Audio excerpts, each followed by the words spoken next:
And a good Thursday, everybody. Welcome in Chase and Big Joe, 102.5, 106.3 The Game. I'm Chase McCabe, Big Joe Dubin, Dr. Crane, Nick Frazier on the ones and twos. Hope you're having a fantastic start to your day. We got a big show planned once again for you. JoJo, what's up? Chaser, how's it going, buddy? It's good, man. You're smelling good today. What's happening? It's that special deodorant you gave me. You got a big meeting later on or something? I always have big meetings. Attaboy. What's going on, man? Not much. Did you like the open? Changed it up a little bit? Fantastic. You got Chris Farley, Mr. Burns, and I mean, how does it get any better than that? And the Beastie Boys. Come on. And the Beastie Boys and CM Punk for the wrestling fans. I mean, it's good. I love it. By the way, the fantastic morning show of Robbie and Rex Road, I go over because Joe and I sit in the same seat over here, and under the seat there's a single, what do you call this, Dr. Crane? Creamer little, what is this? Creamer cups? Yeah, of French vanilla that I guess Joe Rexroad, he's just got one. So for all the businesses out there, be on the lookout for Joe Rexroad stealing your creamer cups at your hotel. So that's what we got here. Might as well look at Cracker Barrel because they got those in a little cup, you know. Oh, do they? He probably drinks them. I bet you Rexroad steals sugar from there too as well. And that little Splenda packs, whatever. Yep. All right, just letting you know. All right, Chase, what were you saying? Nothing. I was just kind of letting you go there. All right, I'm better now. There, JoJo. Or has Walter White says that stevia crap. Do you know what that's from? No. Breaking Bad. When he poisons the lady towards the end of the series and she gets sick and he calls her and says, I put some something in your stevia crap that you use. So Walter White, Breaking Bad. You haven't seen it, you need to watch it, Chase. I will. What do you think about this? I saw Pete Thamel put this out about 10 minutes ago. Manny Diaz, of course, former Miami head coach, has MTSU ties. His name was, I believe, mentioned in the coaching search at MTSU, is now emerged as the focus of Duke's head coaching search. Will you read your text from Tuesday? I told you that. Manny Diaz. Remember we were talking about the middle job, and I said, rumor has it he's going to Duke. Okay. Well, you're right. You beat Pete Thamel. I did. I will beat Pete Thamel when I see him again. Well, we don't need violence. No, not at all. You're right. I'm talking pickleball. Pickleball. Okay. That's a good hire. I mean, Manny Diaz had his time at Miami, of course, former DC at MTSU, now with James Franklin. There's got to be a shelf life, right, with James Franklin. I mean, like Bob Stoops got the hell out of Dodge. A few others get away from him, and then you do a couple years at Penn State, and then you go to you get away from Jimmy Frank. Bob Shoop got out of Dodge. Who did I say? You said Bob Stoops. Oh, Bob Shoop, right. Is it Bob Shoop? When I hear the word Shoop, I think of Bart Simpson doing the Shoop on The Simpsons. When Homer comes downstairs and I think of Salt and Pepper. Bart's wearing the wig, and Homer just loses his mind over Bart doing the Shoop. Well, good for Manny Diaz, man. Yeah, look, I mean, we kind of stumbled into this the other day with James Franklin that if Nick Saban does call it a career after this year, I mean, I think that the used car salesman is going to head down to Tuscaloosa. We are in agreement on that because I do. Because, look, you got to replace a big personality with a big personality and somebody that can take the bow, the slings and the arrows and all that. And I think James Franklin could do that. His ego's so massive that he could do that. You know, when Bear left and Ray Perkins took over, that's a 180 in personalities. And it didn't work. And then, you know, don't be the guy that replaces the guy. Be the guy that replaces the guy that replaces the guy. But for James Franklin, that doesn't. I don't think it doesn't apply here because I think Franklin would want that prestige. He'd want everything that comes with it. Oh, he wants right. Yeah, and he would love to be. See, I think he's the opposite. I think he would love to be. Yeah, I'm replacing Nick Saban. Like he would love to have that. Like, you know, and he'll kiss Saban's ass like no other. And, right. You know, like I can hear it now at the press conference. Like, you know, I'm real excited about the history at Alabama and what Coach Saban has done. Oh, absolutely. That's a pretty good impression you got right there. Thank you. All I've got is good morning, guys, and that's it. So I think Franklin, you know, and we're going to call it right now. I mean, if Alabama wins a national championship, there's 99.9% in my mind that Nick Saban says, see ya, and that's the best way to go out. You win it. Look, you know, when we talking to Walt Wells the other day about all these coaches are going through and recruiting with portals and NIL, he don't want to be part of that. I mean, he's an old school coach. He doesn't want to be any part of that. Right. And just I want to coach football and recruit guys and go from there. So it goes out. So you better believe there's a short list of that the AD Alabama's got that will be probably approved by Saban to say, hey, who's going to take over here? There's not a doubt in my mind. Who's the AD at Alabama? No idea. Is it? I mean, I used to know this. It's not Mal Moore. Didn't he pass away? Yeah, there was. I used to know the name. Greg Byrne. I don't know. Not I think Greg it's Burke, Byrne. former UT kicker. Before we get any further, real quick, Chaser, shout out to the MTSU Lady Raiders last night for knocking off the Lady Vols down in Huntsville. That's a big win. That's a First huge win ever for That is a huge middle win. over the Lady Raiders. Absolutely it is. Cameron on our text line, driven by WilsonCountyHyundai.com. You can weigh in 615-737-1025. Franklin wouldn't make it 3 years at Alabama. He can't beat ranked teams. Hey, look, you may be right. I mean, whether he makes it or not. I mean, I definitely think that just fits. With everything that Joe just said. The personality and all of that. I mean, you want to. I don't know of another top assistant. It's not going to be Lane Kiffin. I don't think. That's what people. But when I told a guy at the gym this morning over Competitive Edge, shout out, I said, Kiffin name gets brought up. I go, what's he won? I mean, he won some championships in Conference USA at FAU. I get that, but what big game has he ever won? And honestly, like if I'm advising Lane Kiffin, stay right where you are. Oh, because you're daddy. You're daddy. Yeah. In Oxford, Mississippi, you are in charge. Yep, and you got Just you're stay there. making good money. You're getting players coming there. You're having fun right now. Don't leave. I mean, now Like when he was rumored for the Miami job, I'm like, that's trouble for him because he'll get in trouble or right. Now he might have gone down there and won, but I think he's got a good spot there in Oxford. He does, and that's a question we've asked before on sports radio. Is like, had he stayed at Tennessee after the 2009 season, what would have happened?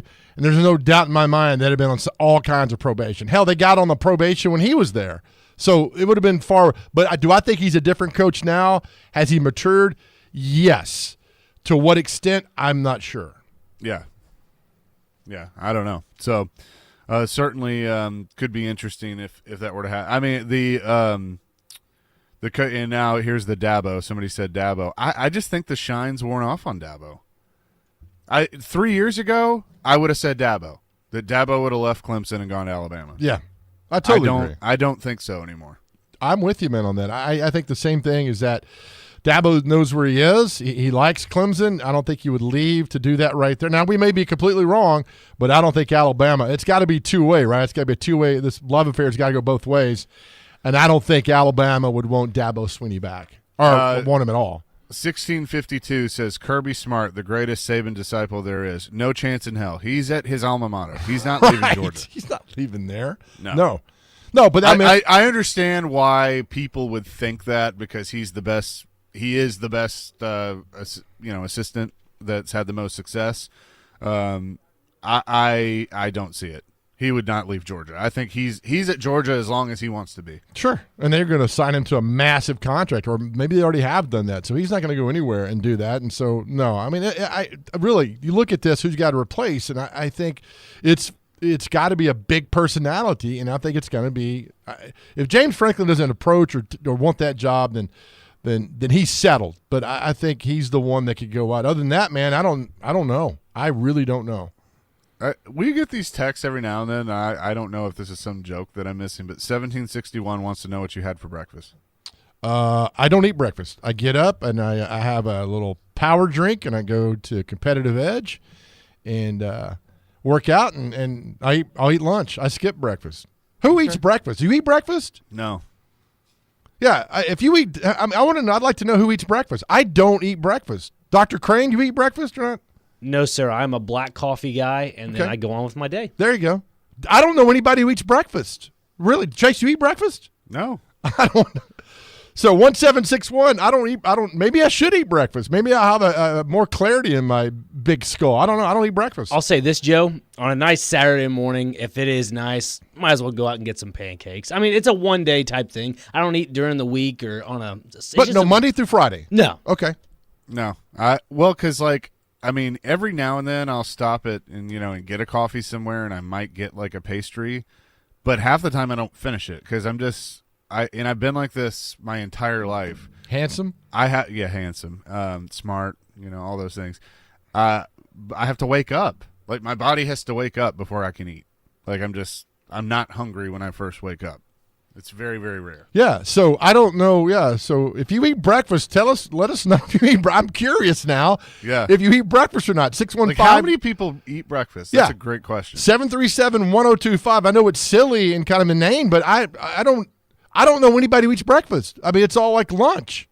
I kind of feel like that, breakfast, they used to tell you was the most important meal of the day because that's how you start your day and all that stuff. I almost feel like lunch is now. Like I totally agree. That lunch, like maybe people have a little snack in the morning, but then lunch is a bigger meal than maybe it was. And then I feel like dinner might be a smaller meal than it was. Yeah. Chaser, we got an old friend weighing in on the coach. Sudzo just texted me. Sudzo. He says Dan Lanning from Oregon. Maybe so. He's got some roots in the SEC. That's former DC, I think. Yeah, former DC at Georgia. That's right. That's an interesting name. Sudzo, thanks for coming back, buddy. We miss you. We do miss you. Real quick, I just saw this. We don't have to spend a lot of time on this. It just made me laugh. Former Jaguars employee accused of stealing over $22 million. Is his name Urban? A former Jags financial employee is accused of stealing more than $22 million from the franchise over a 4-year period by manipulating its virtual credit card program. Here's again. That's amazing. Isn't it easier that sounds like hard work. Just do your job. That sounds like a lot of work to make that money and you're going to get caught. I just don't understand that. Yeah. Is it Urban? The texts are flying in now on the Do You Eat Breakfast? This is from Byron says, hey, man, I grabbed an oatmeal Little Debbie heading out the door. Sure wish I hadn't. Thank you, Byron. Yes. Chris says never skip egg day, Joe. Eggs get a bad rap, man, but eggs are fantastic. I'll have eggs for lunch. I'll have eggs for dinner. I mean, it's that whole, whoever said, you have to have eggs for breakfast is insane. You can eat eggs anytime you want, man. So, yeah, you guys are great. These are flying in again. Scrambled, sunny side up, Joe? Scrambled, yeah. I'm a scrambled man. Throw some cheese in there. Actually, when I make my awesome eggs, my scrambled eggs, like this was my college days, and again, it wouldn't count as breakfast because I'd wake up at like 11:30. But sure, scrambled eggs with salsa and cheese all mixed in. That's a lot of work, man. Oh no, that sounds good. It does sound good. It wasn't a lot of work. You go to the fridge, you get the salsa and the cheese out, you throw it in, and boom, you're done. Are you good at making eggs? Scrambled eggs, yeah. Okay. Make them sunny side up any way of the day. I'll do it. See, Dr. Crane, I can do that too. But Dr. Crane, I picture you as somebody that when you go cook in your kitchen that you wear an apron. I don't actually. It is a white shirt though, because if you don't wear a white shirt, you don't have any stains. Hat. He wears a chef hat. Now, quick story before we go to break. My grandfather and grandmother, they kind of raised me for the most part. And so when I was about 3 or 4 years old, I'll never forget, my grandfather said, like, "Vieni ca," like in Italian, like, "come here." And he had a step stool next to where the stove is and whatnot, and says, "Come here." I was like, okay. So I start cooking up eggs. That was the first thing I learned how to cook. Really? Okay. Yep. Nice job. Very good. 615-737-1025. We'll take more of your calls and texts coming up next. Plus, we have to address what Robbie said at the end of the show because it's very important for tomorrow. We'll do that next. Chasing Big Joe, 102.5, 106.3 The Game.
Chase and Big Joe, 102.5, 106.3, The Game, broadcasting live from the Hiller Plumbing, Heating, Cooling, and Electrical Studios.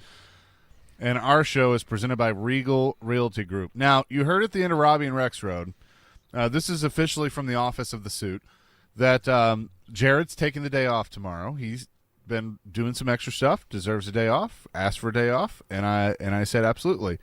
So Robbie and Rex Road are going to take over his show. They want to move into his show for a day. So they will do the afternoon show 2 to 6, and so you and I are going to slide into mornings and go 5 hours and do their show and our show tomorrow. I love it. It's going to be a lot of fun, and then that way Robbie and Joe get to sleep in, although Joe looks like he is sleepwalking during the show anyway, but it'll be I think teenagers may have something to do with that. Yeah, well, I know that feeling. So it'll be fun. We'll do 5 hours. We got some special guests planned, so it'll be a good time tomorrow. I'm excited about it. By the way, the breakfast thing has hit a nerve because we're 50-50 right now about breakfast. And Joel says, "You're telling me you didn't eat cereal and milk as a kid before school every day?" Yeah, as a kid, but as an adult, no, I don't. Not at all. Yeah, honestly, I didn't a whole lot. Like, I even tried. So, again, I kind of fell into the trap of breakfast is the most important meal of the day. And so I tried to force myself at times, like, to eat at least cereal. Yeah. And I just couldn't do it. Because, I mean, we all know especially if you don't eat it fast and you got the milk and it gets all soggy and then it's gross. And yeah, it's just, right? I can't stand that. And then, I can't do dry cereal. That doesn't work. Oh, I can when I've had a lot to drink. You described the first thing around. Yeah, I mean that's a little different. And Dr. Crane's got some love from Jameson. I find myself more and more like Dr. Crane every day. Black cold brewer coffee and sunny side up eggs is the best. The real question is floppy or crispy bacon. On a scale of 1 to 10, 1 is raw, 10 is charred. I'm a 6. Dr. Crane, comment? I mean, the crispiness, I'd probably say around 6 or 7. You can't have it too crispy where it's like crunch hurts your teeth. Right. You can't have it too soft where you put it in the oven. You're just like, God, I don't really want to eat this. This Okay. is just too soggy. All right. This is a fantastic question. I got to have some crunch to my bacon. Got to. So I'm probably a 6 or a 7. Okay. Yeah, I'm right. I think most of us are right there. I don't like charred, but it's got a crunch. I think if you're 0-1, then you would probably eat the pig raw. I mean, you're a weirdo if you're 0-1. But yeah, Joel weighs in and says, "I easily do a protein bar, yogurt, and a fruit now." I'll maybe snag a protein bar, but as far as like a breakfast, no. I mean, this is not the 1960s. 5103 on the text line. This topic has tentacles. We're going a lot of different directions here. I have breakfast for dinner a lot. I can't stand you people. I cannot stand the breakfast and I have a lot of friends that do it, and my mom loves that. I can't stand it. No, breakfast belongs in the morning. Dinner belongs at night. I hate the breakfast for dinner thing. Right. Byron, I mean that with love. But I can't do. I hate it. Byron says on a scale of 1 to 10, my bacon, I wanted 11. My grandmother made bacon. It was ash when she pulled it out. Oh, that's great. What do you think, Mike Vrabel? What do you think? You think he eats breakfast? He's a little bit on the testy side. I'm saying no. Yeah, no. Well, maybe some days he does, and then the days that he doesn't, that's when he's an ass. What about yesterday? I don't know. I actually thought he was okay yesterday until the end. What happened at the end, for those that don't know? Okay, do we have it, Nick? I can get it 1 second. Okay, so he was asked, and I knew this was going to happen because Kaharski brought it up when he was on with Robbie and Rexroad that he was mad that somebody didn't ask, but when Ackerman was fired, did he talk to Amy Adams Strunk? And that was kind of the whole thing of, was it his decision or did this come down from the owner? Okay. And so I think it was Steve Lehman from Channel 5 asked the initial question about, having the conversation with Amy. Here was the first part. Well, here, I think they're both together, right, Nick? Do you have the follow-up? Yes. Okay, here you go. Mike, how much do you talk to Amy during the season? Is there a typical schedule for that? And what is her message to you and maybe the football team been during this time? Well, always supportive. you know, we don't have a set. There's not a set day. You know what I mean? I try to keep her updated. Rand keeps her updated.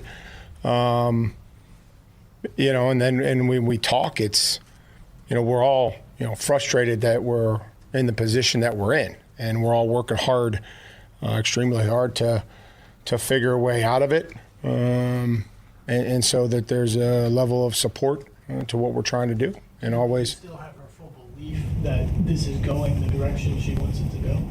I've, you know, tried to answer those questions as consistently as possible. I'm focused on the football team, the players, you know, getting them ready, and you know, that's all I can focus on. Talk to her. Did she talk to you before the Ackerman decision? We talk regularly. Did you talk Thanks, guys. before the Ackerman decision? He walked off. Tells me all I need to know. He walked off. Didn't like that. Man, he is. The more I hear him, the more I hear his voice, I think he's gone. I really do. I think he See, is. I don't know. I'm still very back and forth on it, that I think he's going to be the head coach here next year. I don't know. I don't know why. And I could very well be wrong on that. I don't think she's going to fire him. I think if he leaves, it's because he leaves, which is hard to do. I don't think So- he's happy. I just don't think No, he's I don't think he's happy. happy. I think he's miserable. Yeah. But is he miserable because of the landscape of the organization, or is he miserable because the team just sucks? And if you're getting upset at a Steve Lehman question, you got a problem. I mean, Well, I don't that's think I don't think he really got upset at that question. I think it was the follow up, because he knew the follow up was coming and he knew who was going to ask it. love it. And, Yes. and that's what it was. And look, it's the right question. Like, I'm kind of with Paul and Paul wasn't there on Monday, that I'm surprised it wasn't asked on Monday. But I mean, if you're a head coach, if you're in any kind of leadership position, I mean, I understand it. Like, don't you get pissed off if somebody's like, well, did you get told to do this? Basically, I mean, that's what it is. Like, Right. were you told to do this? And of course you're not going to like it, but it's a fair question. Just answer, say yes Right. or no. No, I Right. didn't talk. If you talk to her, yeah, you know, any kind of personal decisions, I make them, and I talk to Amy about them. Done, over, done, boom. But to have that attitude, now it's all more questions like what's going on behind the scenes. Just be very transparent on the simple things. He could have easily said, I knew the whole I'm focused on coaching the football team crap was coming. He could have very easily said, I made a decision what was best for the football team. I let Amy know what I was thinking, and we wish Craig the best in his future endeavors. Yep. And then you're done. I agree. To make the announcement now, Chase? Yeah, we can do that. Go ahead. All right, so we'll get to see the new special teams coach up close and personal because the Chase and Big Joe Show road trip. We are heading to Miami for the Monday Night Football game between the Dolphins and the Titans, and it is more of a how are the Titans looking against the future of the NFL. Because I'm telling you right now, the offense of Mike McDaniel's running in Miami, that is the future of the NFL. The motions, all the waggles and the in and outs and everything else and the high speed up. That's the future of the NFL. We're going to see it up close and personal. So Chase and I are heading down there. We'll do the show down there thank you so much from the Lowe's, Coral Gables Hotel, and Medical House Calls for sponsoring that. Much more on the trip tomorrow as we go down there. So we're looking forward to that. So we'll tease this for tomorrow since we're on 5 hours, and I haven't even told you this, but we all know I'm obsessed with Mike McDaniel. I love Mike McDaniel. You are. And so I am going to go to his post-game press conference. I need you all to decide the question. It can be, I mean, if you want it to be about the game, that's fine, but I want to ask Mike McDaniel a question because he always gives fun answers. So I'm excited about that. I'm also excited to see Tyreek Hill live. Yeah. I've never seen him live. It'll- Yes, I have. I saw him in Kansas City. But not in this offense. Right. And, you know, we talked to John McClain yesterday, and the question was, do you think they could drop 70 on them? And John said no, and I kind of think that. But, that's Monday Night Football. So everybody's watching this game on Monday night, and I could totally see if it works out because the Titans secondary is so awful that they get 70 dropped on them. But we'll see. Yeah. By the way, Chase, this real quick before we go to the break and for our next guest, Nissan Stadium just announced July 20th next year, Def Leppard and Journey and Steve Miller at Nissan Stadium. Well, I know what you and I are doing. Right? Def Leppard, Journey, and Steve Miller. Get out of here. Let's go. I am in. Let's go. Coming up next, Greg Wyshynski, ESPN. We'll talk some hockey with him. That's all next on the Chase and Big Joe Show, 102.5, 106.3 The Game.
Chase and Big Joe, 102.5, 106.3 The Game. Every Thursday at 9:30, we chat with Greg Wyshynski from ESPN. He joins us now. Greg, what's up? Good morning.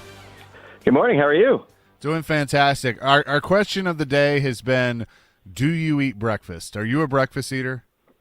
I am today because occasionally you have to reward yourself with that bacon, egg, and cheese sandwich with salt, pepper, and ketchup. And so I was today, but typically I am not a breakfast person. I skip straight to lunch. When I was at my best ideal, actually was attractive weight, I had a diet that I wouldn't recommend because it's not healthy, but it worked for me.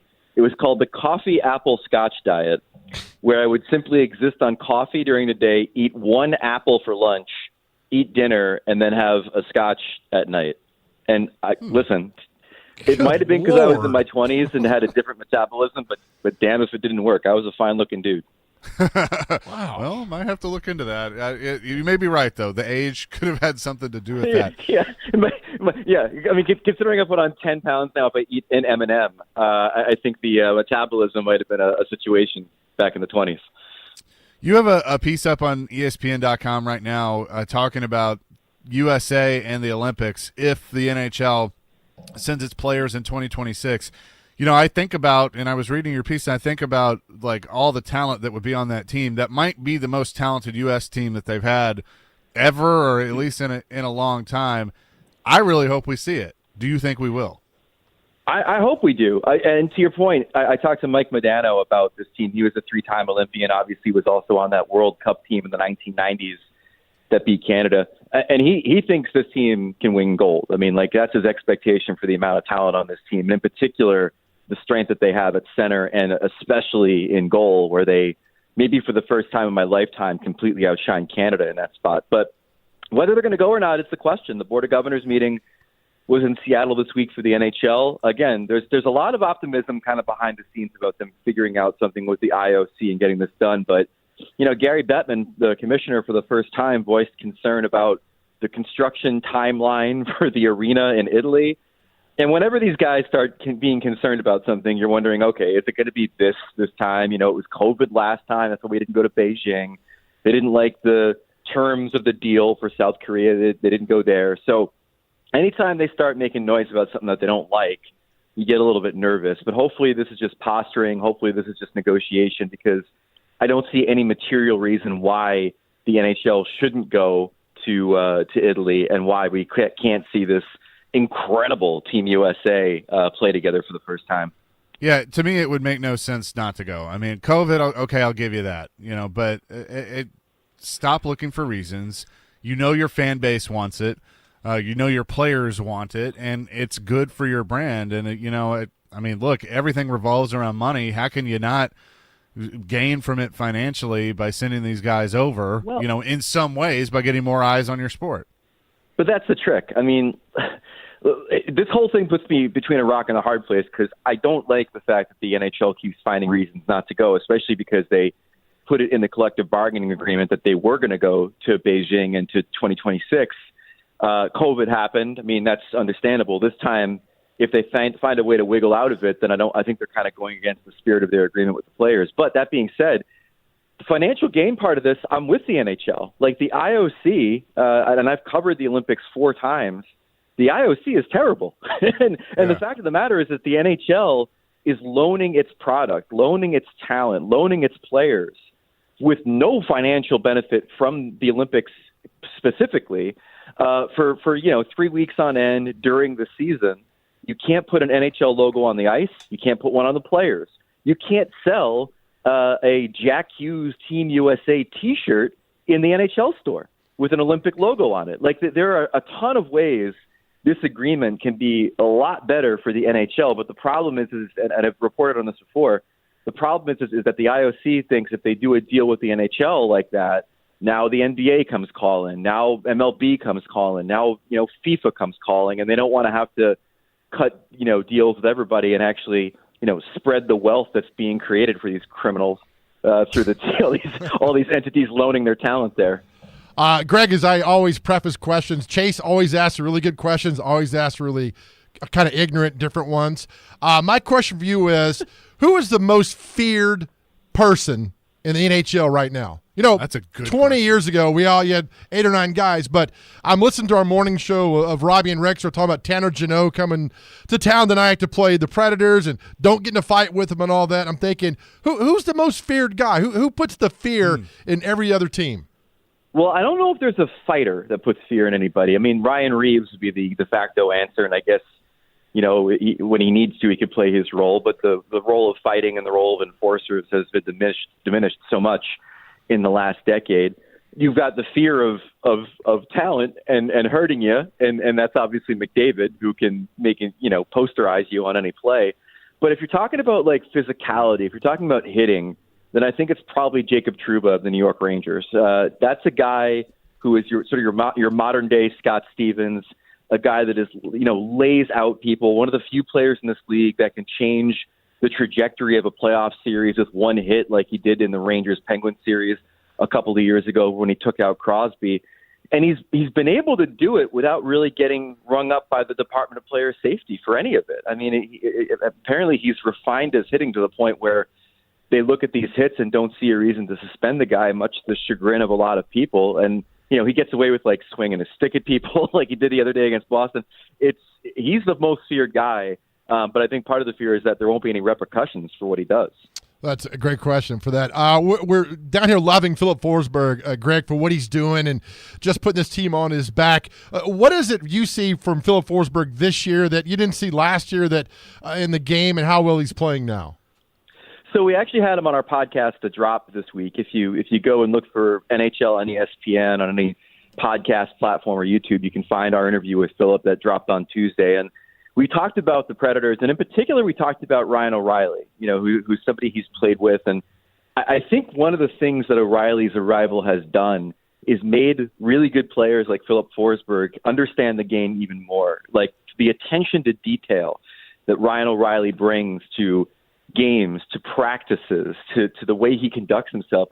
You could tell in talking to Forsberg that he's picked up a few things here and there about how to improve his game, playing good defense that leads to offense, that sort of thing.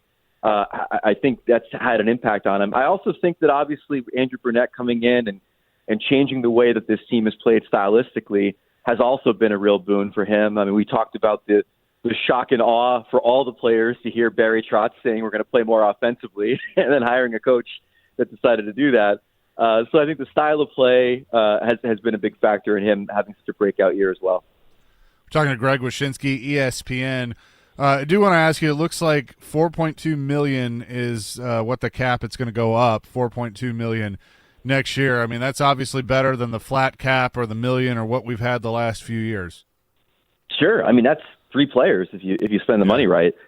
I think it's going to impact the amount of movement that we have in the offseason, to be sure. I mean, there's always going to be teams that have to make tough decisions because of the cap. But, if you built in that money into, say, like Minnesota's cap last year, they probably keep a Matt Dumba, for example. Like, he's not playing in Arizona.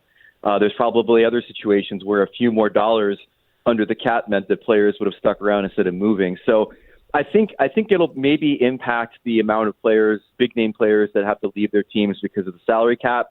And for me, that's good because, ultimately, it's all about what the product on the ice looks like. And if you can keep teams together rather than having to make them, sliver off guys because of the salary cap concerns with the cap going up now, I think that makes for a better on-ice product.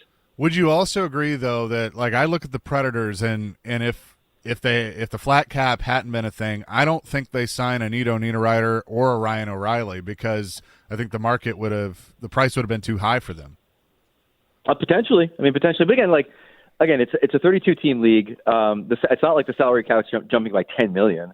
There are still going to be guys looking for a certain amount of money and teams not willing to necessarily pay for it. I mean, hey, look at Tampa. I mean, they know the cap's going up, and they're already making noise about whether or not they're going to be able to meet the price for a Steven Stamkos, and that has to do with not only their concerns about what the money they have to spend on the rest of their lineup to really build it back up to being a cup contender, but it also is, do we really want to pay a guy this old this kind of money? And those types of situations are still going to exist no matter what the cap goes up by next season. Joe? Oh, okay. I thought Greg wants to know once again about your breakfast diet. That's getting a lot of play on our text line. Tell us again what it is. Well, when I was in my 20s, it was simply you would drink coffee all day, then you would eat an apple. Now, keep in mind, this was when I was working at a newspaper, so it's very, busy running around. Coffee all day. I would have, a Granny Smith apple for lunch. I would have a sizable dinner. And then I just have a glass of scotch or whiskey at night. And I legitimately, my wife, I found a picture of my old newspaper ID that had my picture on it. And my wife looked at it and she's like, "Who's that guy?" I'm like, it's making me feel terrible. But when you're young, you can exist on no food and just caffeine and whatever. And now today it's just like, it's like usually I'm not eating a breakfast. I'm having coffee in the morning, and then I'm having like a big salad. And because like if you're going to get me to eat salad, it needs to be a salad I want to eat. It's the salad with like apple and blue cheese and walnuts. I mean, it's probably not the healthiest thing in the world, but it gets me to eat salad instead of like a slice of pizza. So, that's usually what. Coffee in the morning, a salad, and then dinner, and then of course still scotch like at night. I want to see this infomercial one day with you. Right, Greg's diet. It was going to work. It's me in a tracksuit, gold chains around my neck, telling people about the coffee apple scotch diet. Oh, that's a good one. Hey, real quick, Patrick Kane going to make his Red Wings debut tonight. How do you think that's going to go? Your guess is as good as mine. I mean, all the PR machine for Patrick Kane is in overdrive in this last week, doing interviews with us on ESPN and other places, talking about how it's going to be different for him because of the way he rehabbed after hip resurfacing surgery. But again, the bottom line is that every guy that we've seen have this and come back and try to play in this league has been 50% of what they were. In some cases, in Nick Backstrom's case at the Capitals, literally walked away from the game this year because of the concerns about his hip and his ineffectiveness. So, look, I want Kane to be healthy. I want him to be good for the Red Wings, who are a very exciting team, and obviously it's good for hockey to have Patrick Kane still be in this galaxy of stars that we have in the league. But the evidence is there that this kind of surgery does end your career within the next couple of years. Hopefully not for Kane, and I think we're all really interested to see exactly what he comes back as, playing on a team that is in a playoff spot and has certainly playoff aspirations this year. Well, certainly going to be something to see. Hey, appreciate it as always, my friend, and enjoy your scotch and apples. I shall. Thanks so much. All right. Greg Wyshynski, ESPN, joins us every Thursday at 9:30. We'll come back with the breakfast thing has just taken off. Yeah, right? We got Cam, stay on the line. Got some more texts. We'll do that next. Chase and Big Joe, presented by Regal Realty Group, 102.5, 106.3 The Game.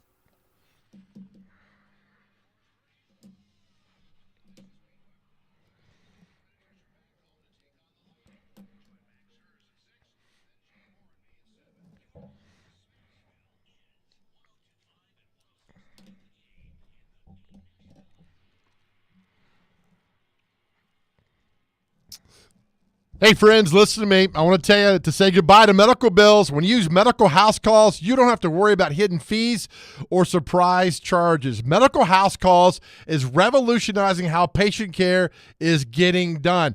Patients pay one flat fee no matter the treatment, making Medical House Calls more affordable than the average urgent care and emergency room. Also, this cold and flu season, you can get tested and treated without leaving your home. Their mobile medical services are here to make your health a top priority. Visit medicalhousecalls.com and see what everyone is talking about. In fact, Chuck McDowell loved the treatment he received.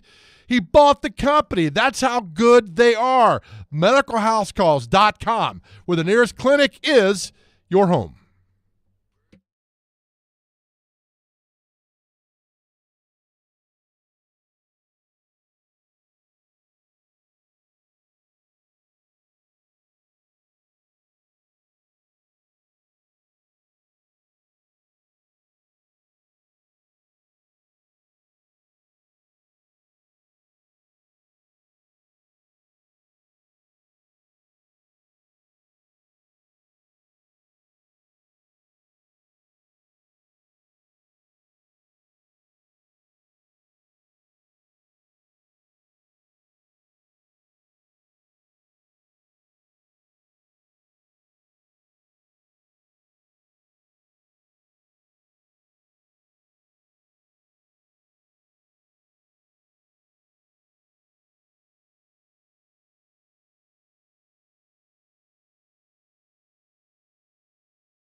Jared Stillman, Chris Sanders, and Derek Mason at Twin Peaks in Madison this Monday from 4 to 6. For our NFL pregame show, they'll break down the Titans' Week 14 matchup against the Dolphins and give you the latest updates before the game. NFL pregame is presented by Parman Tractor and Equipment and the Beast Unleashed. Big Joe and I will also be at what's the stadium? Hard Rock. Hard Rock Stadium. Hard Rock Stadium, in Miami. In Miami, as the Titans take on the mighty Miami Dolphins. Well, remember Crockett and Tubbs, Miami? We'll get ready for Chase and Big Joe down there. Oh, it's gonna be good. We're gonna break up the crime syndicates all over down there. And I've never been to Miami. Oh, you haven't? No. Okay. It's a lot of. We're gonna be on our best behavior. It'll be a lot of fun. You're gonna. You may come back on Tuesday or Wednesday and go, Chase tried to swim to Cuba or something. No, I can't. You have to set all the remote stuff up. I don't know how to do that stuff. Well, that's true. Yeah, we're broadcasting live down there Monday and Tuesday from the Lowe's Coral Gables Hotel. We appreciate the partnership we got with them, and also thank you Medical House Calls for all that. So we have much more on the trip coming tomorrow, and then we'll be down there Monday and Tuesday. I'm telling people, it's NFL's most exciting team versus another team. But yeah. Just want to see. I think that's okay. Let's get to Cam's been waiting patiently and wants to weigh in on breakfast real quick. Cam, what's up? Yeah, number one, if you're having breakfast, because I'm not a big breakfast guy myself, but if you're having breakfast, there's nothing wrong with a biscuit and gravy. Let's just throw that out there. But no, I wanted to ask you guys, because I asked Paul yesterday on Robbie and Rex Road if the demeanor with Mike Vrabel, because I watched all his pressers, and he just seems kind of defeated, like he's just and Paul was, well, how would you expect a quarter or a coach to act if he was four and blah blah. But I've seen him lose games before, and I'm a diehard Alabama fan. I've watched Nick Saban lose games before. But he just seems exhausted, just mentally, physically. And if you go back and look at his other pressers, when we've lost games before, he did not have the same demeanor where he just looks defeated. I don't know if it's a sign of like a give up or if it's So I just wanted your opinion on that. Thanks. Yep, appreciate the call, Cam. It's really hard to say. Because and it ties into what Joe was just saying, that the most exciting team in the NFL and then another team. I think he absolutely hates within his being knowing that they're just another team and they're one of the worst teams in the league. Like he hasn't lost in his career. Obviously winning in the NFL and losing in the NFL is different than college, but he has always won at every aspect of his career, and the fact that this team is not very good just eats at him. Good. And in some ways that's good. Like we always talk about, like I want somebody that hates losing. Mike Vrabel hates losing. I mean, Vrabel went on a podcast and talked about he'd cut something off to win a Super Bowl. That's how he thinks. So you know what I'm talking about. I do know what you're talking about. Right. But that's how he thinks. So I think that's one reason why he is that way. Right now. Yeah, that's the thing. We talk about that, about not Hall of Fame, guys who play at the high level for a long time get frustrated. I remember Mike Singletary, when he coached the 49ers, was so upset because the guys didn't practice and play the way he did. And it drove him insane. So I guess, and the same thing with Vrabel. Vrabel came up at the time where you did have two-a-days, where you hit during practice. And now you don't hit during practice. And all these other things where the players get to do things that, weren't around when he did it. And I get it's frustrating that you can't go to practice and do 11 on 11, and beat guys' head. I get all that. And it's got to be frustrating for a guy who grew up in that kind of era to see that, hey, here's what we did and how I did it, and the end result was winning Super Bowls and championships, and now it's frustrating. I understand it, but at the same time, you have to adapt to what's going on now, and is he adapting well to that? I mean, I don't know. I mean, he was handed a really good team in 2018 when he took over. I know he got him to almost to the promised land in 2019, and 20 and 21, fell short of what they were doing. I get that, and now we saw that, and then we're having 22, and then 23 is really bad. I mean, Chase, this is a really bad football team. They are. They're not good at all. So I can certainly see how that's eating at him for sure. We'll have more coming, including another question that Joe has. We'll do that next in hour number 2 of the Chasing Big Joe show here on 102.5, 106.3 The Game.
Hour number 2, 102.5, 106.3 The Game. He's Big Joe. I'm Chase McCabe. Nick Frazier, affectionately known as Dr. Crane, is behind the glass. Hope you're having a fantastic Thursday so far. Predators back in action tonight at Bridgestone Arena against the Tampa Bay Lightning. We had a nice chat with Ryan McDonough yesterday, of course, former member of the Tampa Bay Lightning, and they saw them earlier this year, and will be a fun matchup for sure. But we've had fun with breakfast all morning, and that question. Do you feel like it's 50-50? No, That's I kinda think it's about 75-25. Nobody eats breakfast. Okay. I mean, at least what I'm coming through in the text I'm getting on my phone from friends, and then on our text line at 615-737-1025. Do you eat breakfast? I don't know how we got on this, but it's just taken off. So people are weighing Look, in. half our show is I don't know how we got on something. Half? That's being polite. Yeah, most of it. 2/3. Most So, yeah, of we it. want to know if you eat breakfast or not, because a lot of you don't. A few people have asked that we should have asked Greg what kind of scotch he had on his scotch diet. I'm not a big scotch Can't drinker. stand. I tried it a few weeks ago, and I'm not a fan. In fact, I like Scotch tape better than the Scotch drink. Yeah. I mean, I'm a bourbon guy, but I can't do scotch.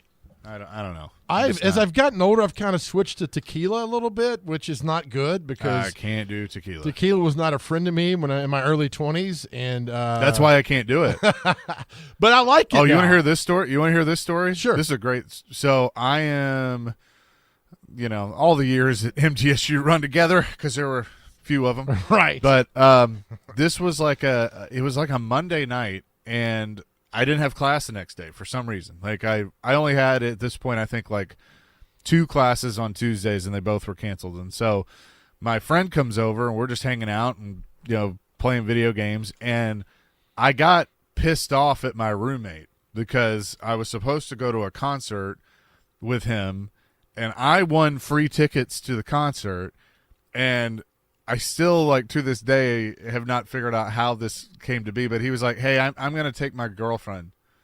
And I was like, "They're my tickets," but he took them, and so I was mad and everything. And so my friend came over, and we're just I'm complaining and all that, and he brought a bottle of Jose Cuervo, and I think I drank the whole thing, and I hate tequila. I mean, because that's crappy tequila. No offense to Jose Cuervo, but that's not.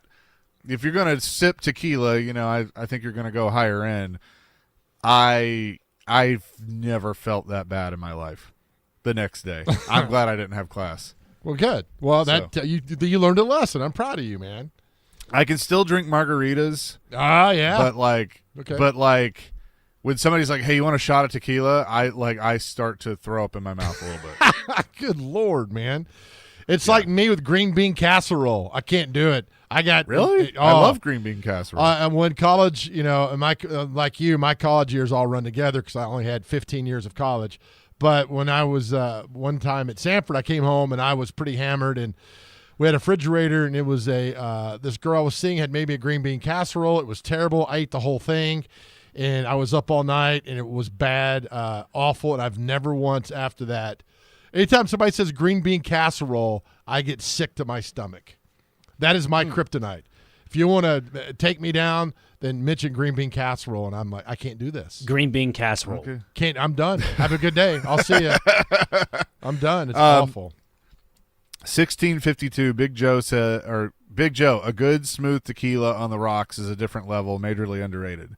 Yeah, thank you. I think I've just been scared to try it because I'm just so how you and green bean casserole. It's like if there's a food or there's something that made you sick or whatever, you for the rest of your life you're just scared of it. You can't go back. Yeah, and that's how I am. Well, that's and straight tequila. It takes a while. I'll never eat green bean casserole again. But tequila, and some have said, if you put it on the rocks, it ruins the purity of it. I don't know all that stuff. It's fine straighter on the rocks. Matthew from Jolton has a text that I think all of us have felt one time or the other. He says, "Hey, me and Jack had a big falling out once upon a time." Now, look. Jack Daniels and I have broken up and gotten back together multiple times. That's a very like tequila I won't touch because of that one night, but whiskey in general, we may take breaks, but then we always come back. All right. 4065 about breakfast says, hey, just drive by Hardee's and McDonald's every morning. You cannot get in their parking lots. I said, yeah, but all of them are 80 years old. That's why. But the 4065, you were correct, though. You're those drive-through are packed. I don't, even if they weren't packed, I still wouldn't go through. The older people, they're trying to get the 65-cent coffee, senior discount. Yeah, that's a good one. Dr. You're going to be Crane. mad at Shane in the Borough. Uh-oh. He says green bean casserole for breakfast delivered to the studio for you guys. Who's in? I'm out. Just tell me what day you're coming. I won't show up. I'm taking the day off, and I'll go from there. This is a text I didn't have on my bingo card. Travis, I haven't had Jaeger or Burger King in 15 years. Yeah, I can't do Jaeger. What a combination. Oh. I can't do Jaeger. No.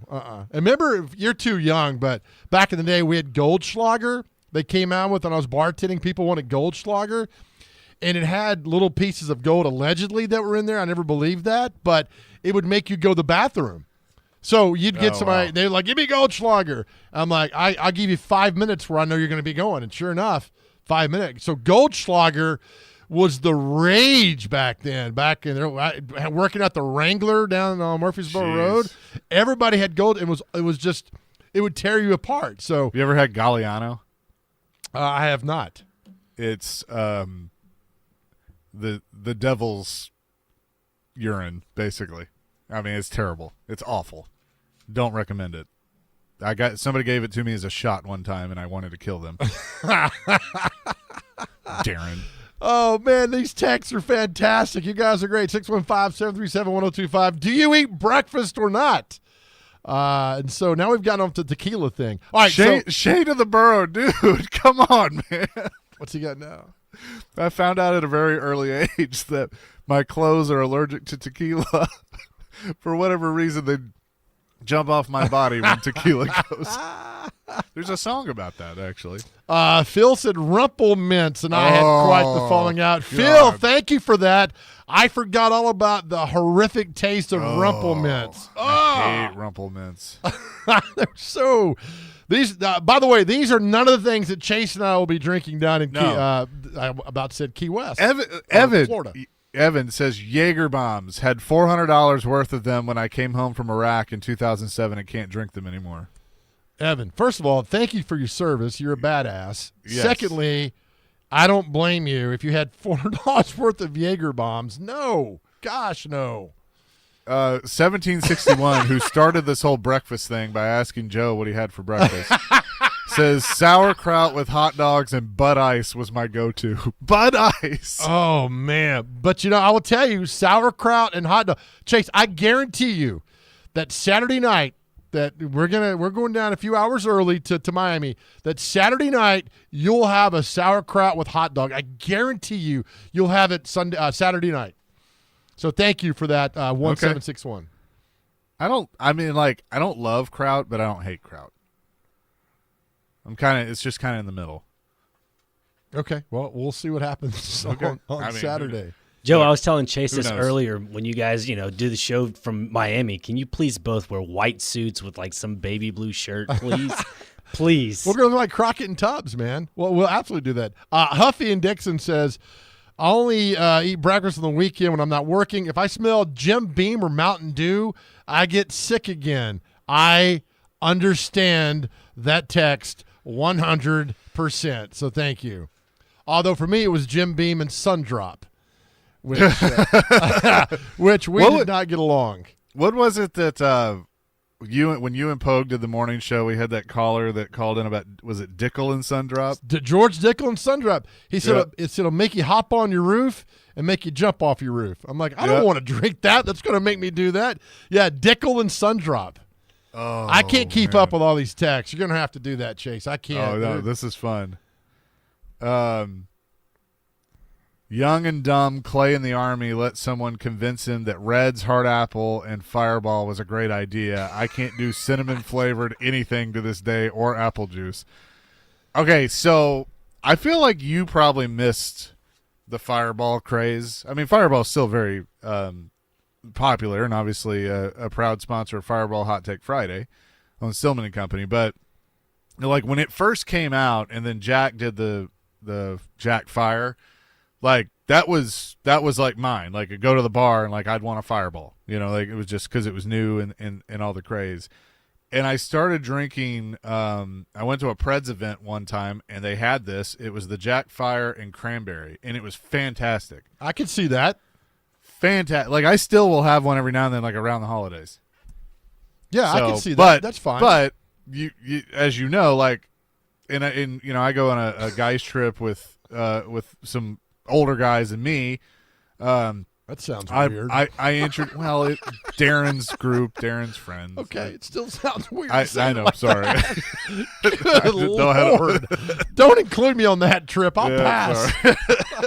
I introduced Fireball to the trip one year, and that was I think I almost got kicked off. Oh, well, okay. I like Fireball. I mean, I really enjoy Fireball, and I think that you'll have Fireball Saturday night. So I think you'll have it. 5103 says, "Hey, tequila makes me break out in arrest warrants." Oh, that's 5103. Thank you for that. Tequila makes me break out in arrest warrants. We did have a question. All right, so let's do the sports question. Can we do this? Yeah. Let's get back into sports. All right, here's a sports question that came the other day that I really enjoyed. What's the worst mistake your favorite sports team has ever made? And I'm going to give you an example before we go to the break. What's the worst trading mistake A.J. Brown your sports team has ever made? Somebody said, and a lot of people agreed with this, Tennessee firing Philip Fulmer in 2008. Ooh. What's the worst mistake your sports team has ever made? I got one that 33 years later still drives me insane, and I'll tell you next. Okay, we'll do that next. 615-737-1025. Jack, hang on the line, too. We'll get to your call on the Chase and Big Joe show, presented by Regal Realty Group, 1025-1063 The Game.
Big Joe, 102.5, 106.3, The Game. Live today from the Hiller Plumbing, Heating, Cooling, and Electrical Studios. Real quick, we'll reset our sports question, but Jack's been waiting patiently and wants to weigh in on breakfast. Jack, what's up? Jack. Good to hear you guys. Good to hear you guys on the radio. I appreciate it.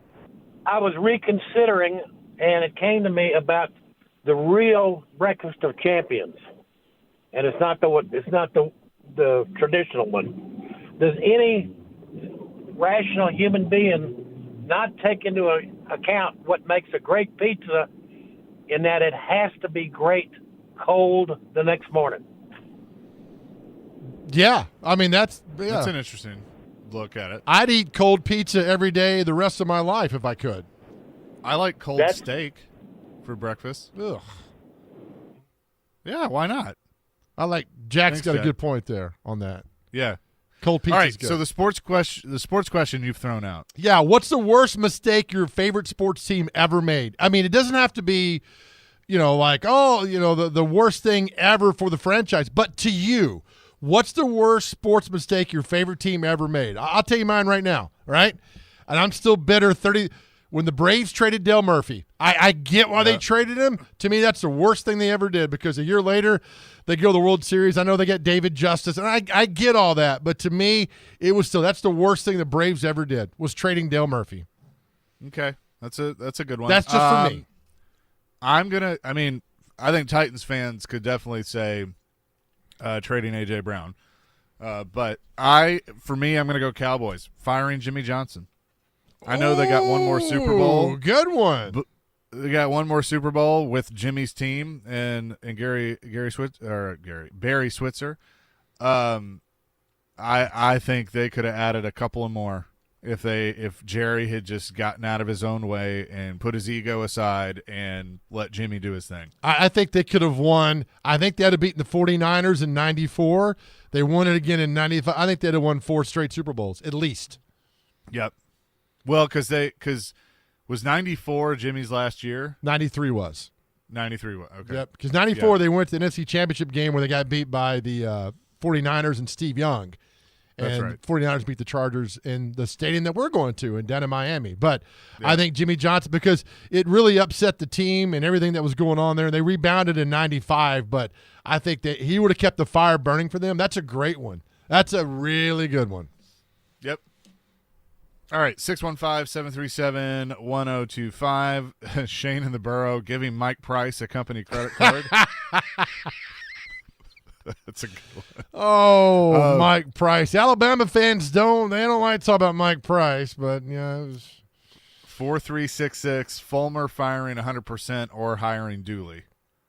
Yeah, the the Dooley thing was pretty, but I blame Kiffin for the Dooley part, because remember Kiffin left in late mid-January towards 18th, 20th, and so you had to get another coach in there quickly, and that was. I blame Kiffin for that. He was just a disaster at Tennessee. And the fact that Tennessee fans wanted him back was insane to me after what he did to your program. But the hiring of Dooley was pretty bad.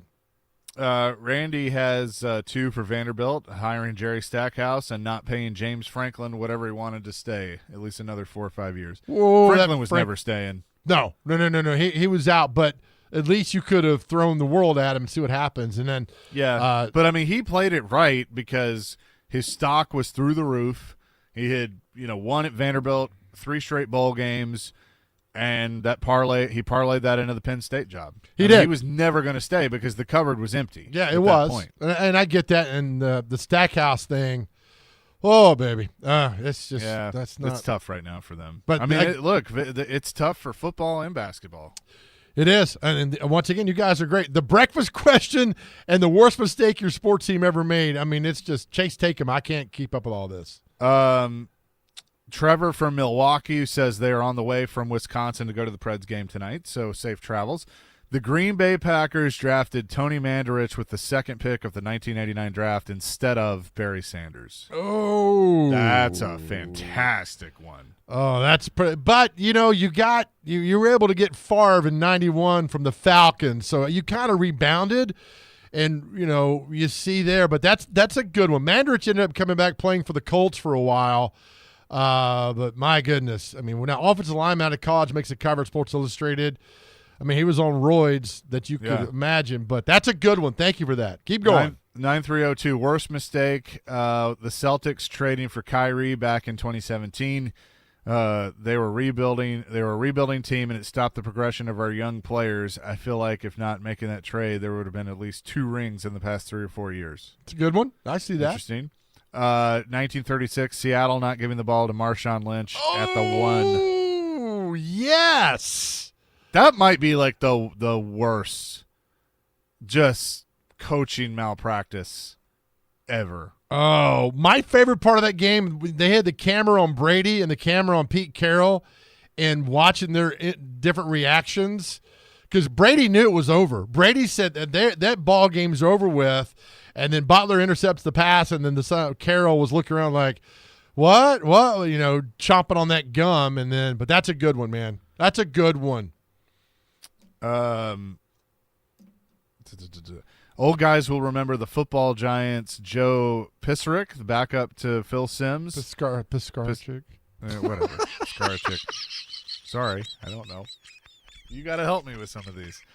Handing it off to Larry Zonka when a kneel down could have worked. The fumble was picked up by the Eagles' Herm Edwards for a return to 6 to win a game. Was that the miracle at the Meadowlands? That is it. That was one of those. That's why when the Georgia Tech game in Miami, when he went for it, when they could have nailed it, that's what. Like, did you not watch? Do you not know the history of football and why you shouldn't have done that? That's a good one though. Dylan says trading away AJ Brown, of course. Chaz K, LSU replaying Alabama in the national championship game 2012. That's a good one. Couldn't get past the 50. Michael, if it's not A.J. Brown, since that's obviously recency bias, I would have to say the way the Titans parted ways with Floyd Reese. Now that's obviously I'm biased to that, having worked with Floyd. That's an interesting one too.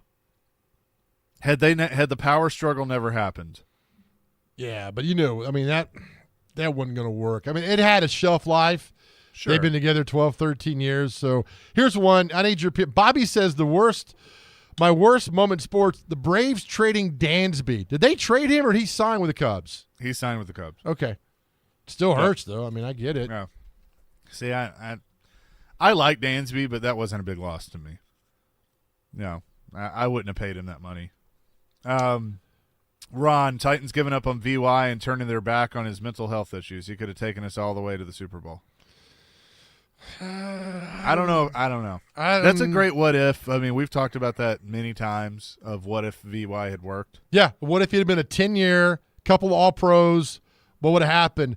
I just think I think Vince Young had a lot of people pulling at him from a lot of different directions, and I don't think he worked hard. And that was the problem. And players have talked about that, like he just didn't, work hard, making excuses, not show up at different events. Things were going on, and I think that. But I mean, he seems to be better now. So, Gene, as a lifelong Browns fan, trading Paul Warfield to the Dolphins and drafting Mike Phipps, trading Bobby Mitchell to the Redskins, not giving Jim Brown the time off to make the Dirty Dozen, thus having him retire. Very frustrated Browns fan. Oh, which number was that? I like that.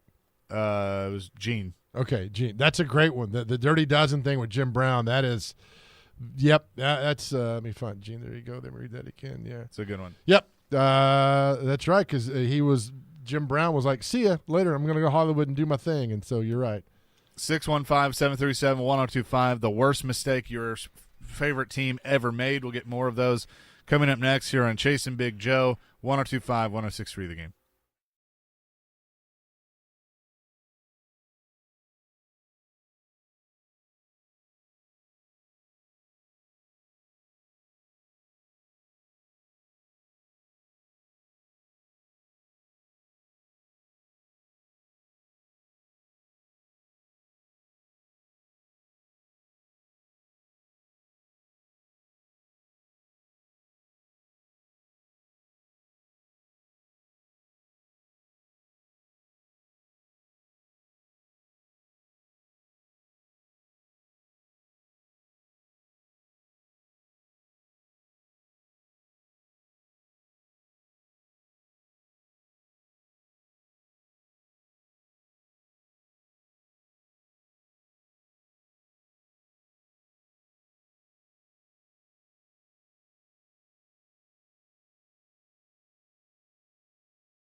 Jason Big Joe, 1025, 1063, The Game, taking your calls and your texts. The worst move that your favorite team ever did. Worst mistake that they ever made. 615-737-1025. That's our phone and text line, driven by WilsonCountyHyundai.com. Smokey Ben wants to weigh in on this. Ben, what's up?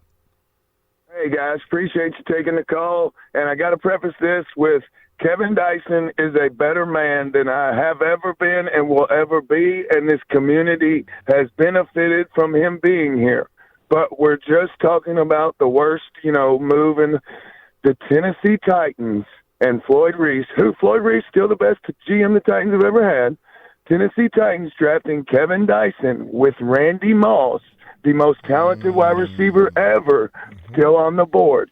Look, I know Fisher didn't want the problem and this and that, but just think of Aaron McNair with Randy Moss just for 4 years. If he messes up and you don't want to re-sign him because he didn't mature yet, whatever, but man, it would have been amazing because my buddy Steve McNair would be in the Hall of Fame right now if we had drafted Randy Moss. And I love Kevin Dyson, like I said, an awesome human being, and this community's better for having him. I'm just talking about football. I appreciate it, guys. Hey, great call. Appreciate it. I remember that vividly because they did not want all that they alleged would come with Randy Moss. I vividly remember all that.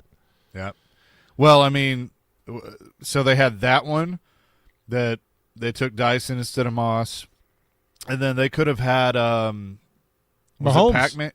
Yeah, they could have Mahomes, but then with Pac-Man, then they passed on somebody to take Pac-Man, right? I don't think so. No, they could have had Devin Hester, but they took Lindell White. Yeah, that's what I'm thinking of. Yeah, Devin because Hester. Pac-Man went 4th or 5th in 2005, and then they took Lindell White in the took second Lindell round. White. The next year was 2006. They took Lindell White. Lindell White was the Vince draft. They took Vince in the first round and Lindell White in the second. Correct. You get a lot of play on the Jimmy Johnson part of that, Chase, about worst mistake. Another one says, Josh from Lebanon, Dallas Cowboys fan cutting Jimmy Smith. NFL Players Association filed a grievance with the Cowboys on Smith's behalf, alleging that he was due his full salary, which he won after going through arbitration. In July of 94, he was waived after refusing to take a pay cut, and then goes to Jacksonville. Okay. Yeah, that's a fantastic one.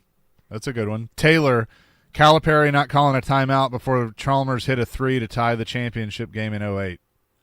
Was that when he was with Memphis? That's or Kentucky? when he was in Memphis. That's exactly right. It wouldn't have Derrick mattered. Rose It wouldn't have mattered. couldn't hit a free throw. Well, you couldn't hit free throws, and you'd have to vacate it anyway.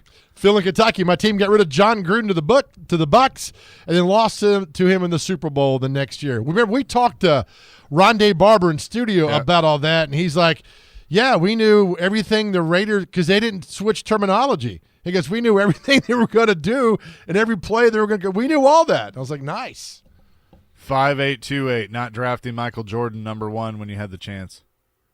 Who passed on Jordan? Portland and Portland? No, and Houston. But Houston got Akeem Olajuwon. Yeah, but still. Is that if and Portland took Sam Bowie? That's right. Yeah, Sam Bowie. Yeah. Keith and Bowling Green. The Titans could have drafted Aaron Rodgers instead of Pac-Man in 2005. That's it. That's right. Could have drafted Aaron Rodgers. The famous Aaron Rodgers sitting in the green room all day long. Can you imagine? And look, every team has those moments. Every team has they could have drafted this guy in the draft and they didn't. And, look at that. But, it is what it is. Alex from Montreal says trading Patrick Haw for a bunch of scrubs. Roy, Waugh. How do you say Patrick? How does his last name? Patrick Waugh. Yeah, Patrick Waugh, right. It looks weird when it's by itself. Waugh went on to win another 2 cups. Speaking of cups, Joe Rexrode left his creamer cup here in the studio. Of course he did. That he steals from hotels. 1182, Jerry Krause breaking up the Bulls. The Last Dance. I mean, some of that was on, Jordan retired. Here's one down your alley. Wes in Clarksville. Worser thing is Teresa taking over the DEI Motorsports after Dale Sr. died. Chase, take it. Yep. That's so if you follow the Dale Jr. download, there's a series of episodes where they they talked to different people that were there at DEI, and Dale Jr. basically admits that he wished he had been in a better headspace and more mature at the time, because he could have saved the company. And when he tried, it was too late at that point. But yeah, 100%. I mean, she, I can't imagine what she went through. I mean, I know stories have come out now that she wasn't a great stepmom to them and all of that. But, you lost your husband to racing, and then you got to run this company, and it just, I can't imagine what that was like. But I agree. I mean, if Dale and Kelly had taken, Dale Jr. and Kelly had taken over, DEI would probably still be here. Well done. Tommy, Titans trying to be sexy and bringing Henry back versus the Bengals when Foreman had the hot hand. Henry was clearly out of football shape. Also a mistake not keeping him as a duo with Henry and AJ too. I hear that from a lot of Titans fans about that, about keeping Foreman in that game. And I think they wanted to get Derek in that game to kind of scare the Bengals a little bit. And, he scored a touchdown, but thank you, Tommy. That's a good one. Matthew and Jolton drafting Corey Davis ahead of Mahomes and Adoree Jackson over TJ Watt. Say that again? Drafting Corey Davis ahead of Patrick Mahomes. Yes. And Adoree Jackson over TJ Watt. That's a good one. Could you imagine if the Titans end up with Mahomes and TJ Watt? Oh, my goodness. JD says getting Mariota over Mahomes, different draft. Yeah, different draft. Different. You still could have got Mahomes. But you know what? I was one day, and Robbie Stanley had a stat about Mahomes in college. He was like 13 and 22, something crazy. Yeah. Can I also make this point with Mahomes? Like, can we also accept the fact that had he gone to another team and not had Andy Reid, that maybe he doesn't turn out the way that he's turned out? Like, I think Andy Reid's had a lot to do with it too. I take nothing away from Mahomes, but Andy Reid's a damn good football coach. He is. And I think he has done with Mahomes what he had hoped he could have done with Donovan McNabb. And he didn't.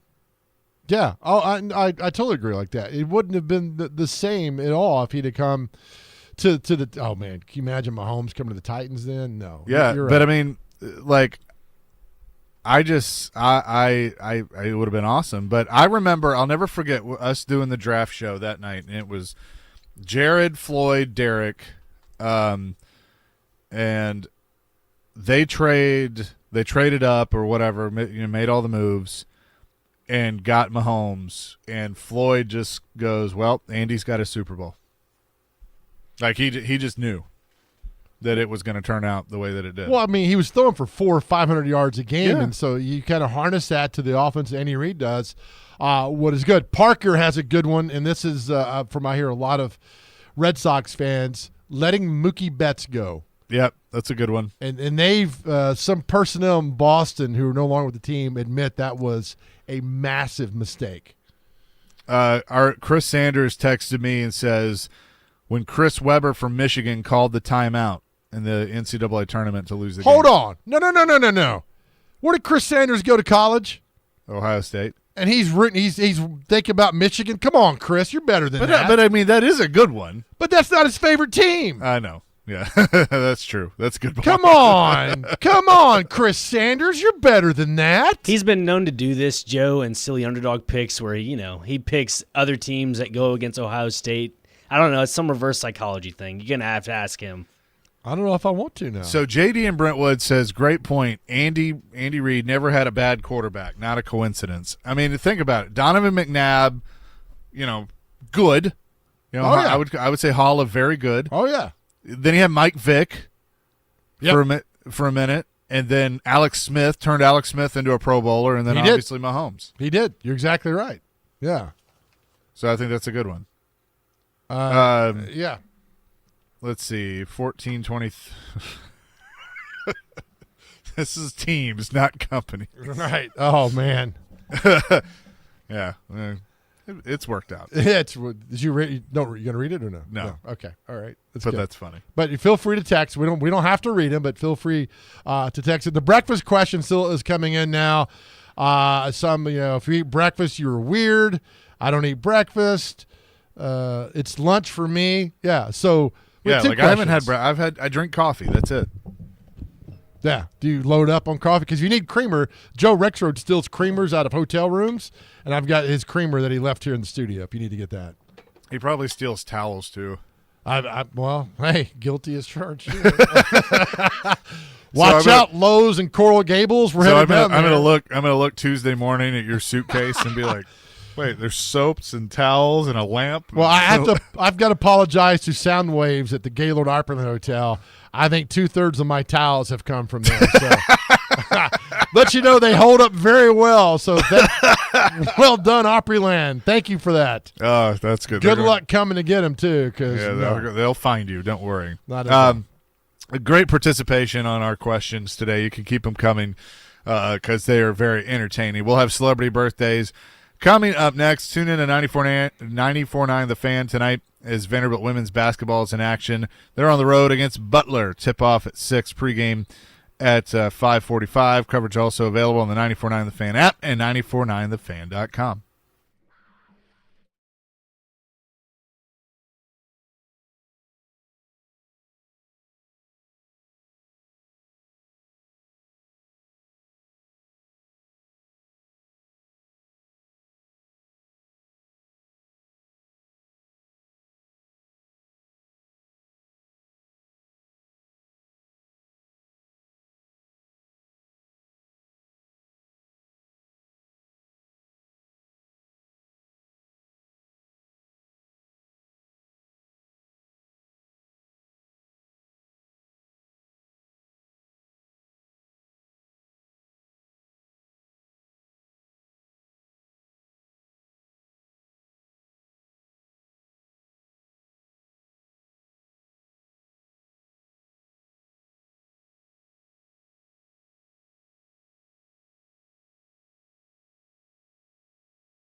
Chase and Big Joe, 102.5, 106.3 The Game.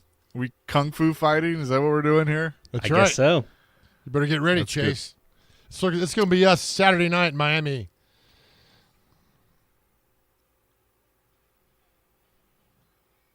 I'm ready. I am ready for sure.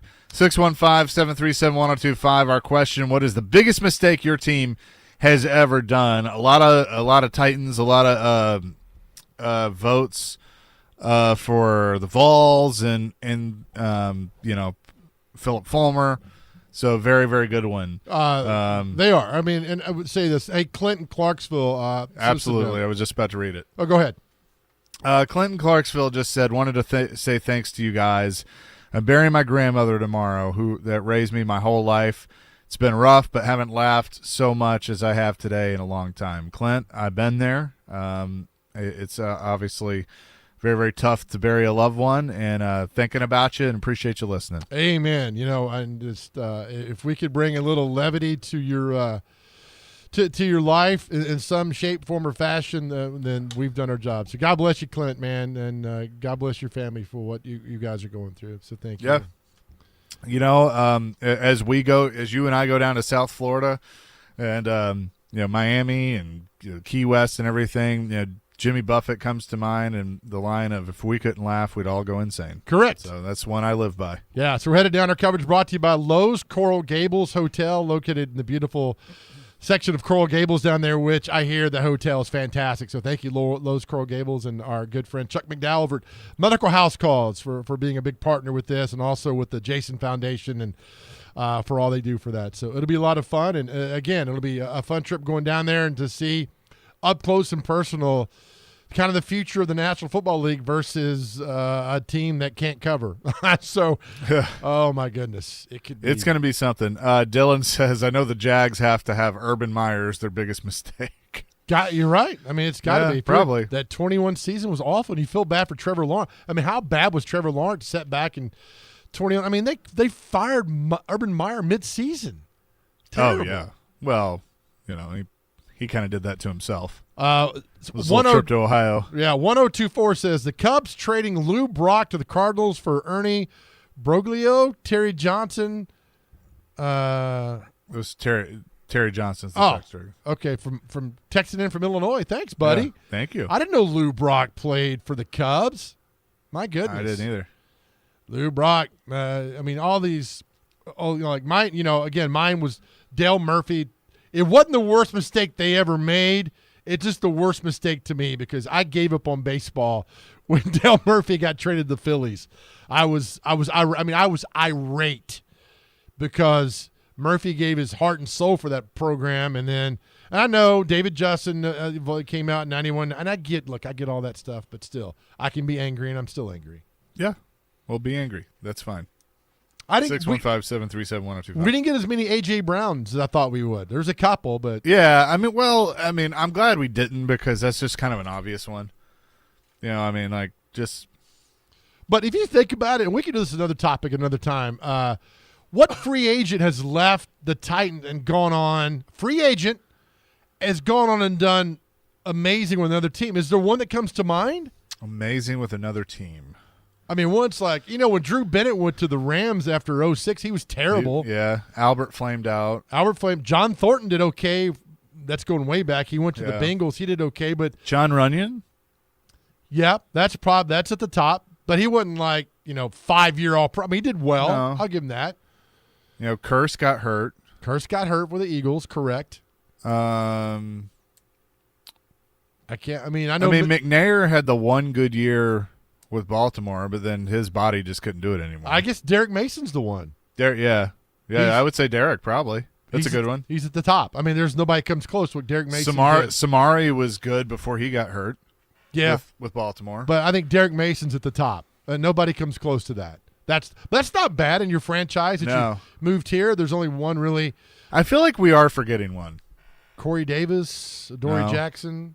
No. Nick Frazier. I mean, there's. No. Yeah, Nick Frazier was good. All right, Chase, you know what time it's for? It's time for celebrity birthdays. Hit it, Nick.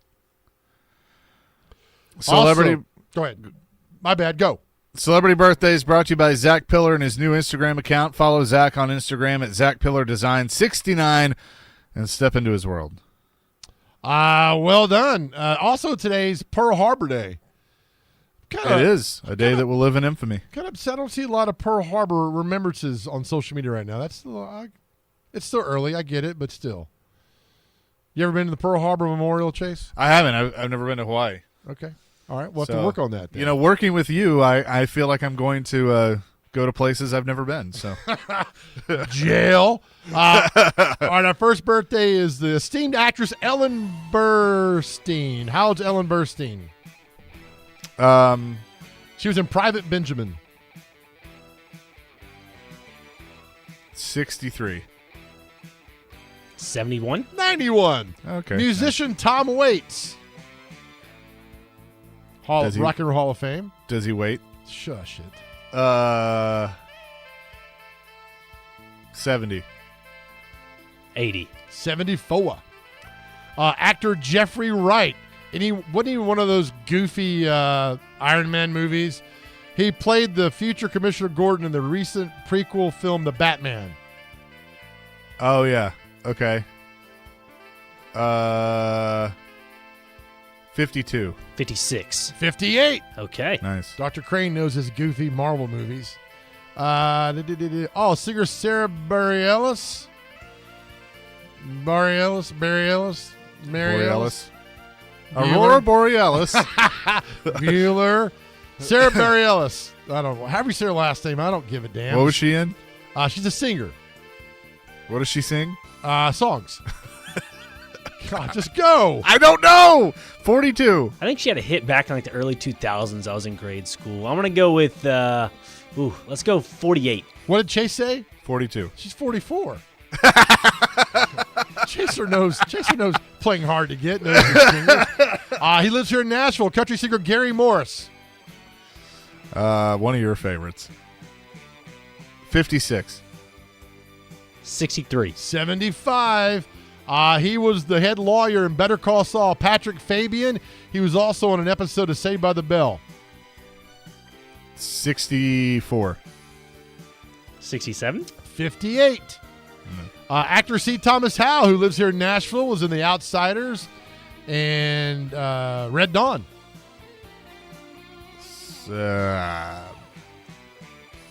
66. 82. 57. 82. 57. Good Lord. Had to put it out there. She played Dexter's sister on the show Dexter, Jennifer Carpenter. Later married him, which is weird. 48. This is interesting. We're going to go 41. 44. All right, next one. We're tied at 1. Next one wins. Larry Bird, NBA legend Larry Bird. 62. I'm going to go 66. 67. Dr. Crane at the All right. buzzer. Well done, Dr. Crane. You rebounded from yesterday. Hey, before we go to our guys out there, we'll let you guys know that we love you. Stay strong. Need to talk to somebody who's struggling. 988 on your cell phone. Please call 988 on your cell phone if you need help, to let you guys know we love you, and also to let you guys know that our world is a better place because you are here. Please know that. And a reminder, we will be on at 6 o'clock tomorrow morning. Robbie and Rexford, they're going to do the afternoon show, 2 to 6. So JoJo and I will go 5 hours starting at 6 tomorrow morning. Caroline, Willie, and D-Mace, they're next.